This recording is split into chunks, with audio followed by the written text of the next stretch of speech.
UP scholarship के ऐसे student जिन्होंने 2024-25 में किसी कारण अपना फार्म नहीं भरा था या फिर किसी त्रुटि के कारण उनका जो स्कॉलरशिप का फार्म था वो पेंडिंग में था या फिर किसी कारण नाम आदि के करेक्शन के कारण उनको स्कॉलरशिप नहीं मिल पाई थी, तो ये उनके लिए बहुत ही अच्छी सूचना है। समाज कल्याण विभाग ने 2024-25 में छूटे छात्रों को छात्रवृत्ति के लिए समय सारणी जारी की है। समाज कल्याण विभाग द्वारा 2024-25 के ऐसे छात्र, चाहे वह अनुसूचित जाति के हो, जनजाति के हो, पिछड़ा वर्ग से हो या फिर अल्पसंख्यक से हो, उन सभी छात्रों के लिए जिन्होंने गत वर्ष में छात्रवृत्ति नहीं मिल पाई थी, उनके लिए यह अंतिम अवसर प्रदान किया जाता है। यानी कि अब ऐसे छात्र हैं उनको कॉलेज में मिलना होगा और कॉलेज द्वारा उनका डाटा लॉक करना होगा। यानी कि ये तारीख है डाटा लॉक करने की 10 से 14 अक्टूबर तक।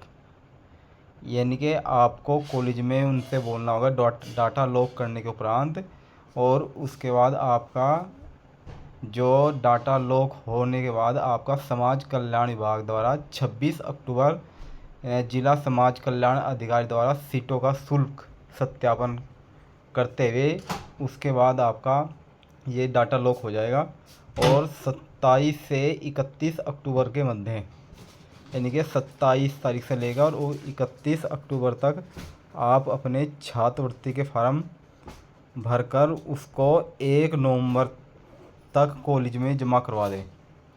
और 1 नवंबर के बाद आपका जो ऑनलाइन सत्यापन होना है वो यूनिवर्सिटी द्वारा या कॉलेज द्वारा, तो आपका जो सत्यापन है 2 नवंबर तक विश्वविद्यालय या फिर एफिलेटिंग की जो एजेंसी है उसका डाटा का जो सत्यापन करना है वह 3 से 6 नवंबर तक किया जाएगा। और इसके उपरांत अगर आपके कोई फार्म में त्रुटि रहती है तो उसके लिए 8 से 11 नवंबर तक है। कुल मिलाकर ये प्रोसीजर आपका कंप्लीट रूप से 25 नवंबर तक जिले स्तर से आपका जो डाटा सत्यापन विभागीय अधिकारियों द्वारा जो डिजिटल सिग्नेचर द्वारा यानी डीएससी द्वारा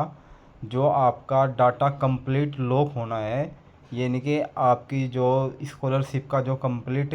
प्रोफाइल तैयार होने के बाद आपका 25 नवंबर तक कंप्लीट आपका प्रोसीजर पूरा होना है। और इसके उपरांत आपके लगभग 28 नवंबर तक निश्चित रूप से आपके अकाउंट में स्कॉलरशिप पहुंच जाएगी। यह ऐसे विद्यार्थी चाहे बीए का हो, बीएससी का हो या एमएससी का हो, चाहे किसी भी कोर्स संबंधी स्टूडेंट है और किसी वर्ग से संबंधित है, तो ये उसके लिए बहुत ही अच्छी सूचना है। और अगर किसी कोई स्टूडेंट ऐसा है तो यह सूचना उनको प्रेषित करो, और जिससे कि छात्रों के हित में यह कार्य सरकार द्वारा बहुत ही अच्छा किया गया है।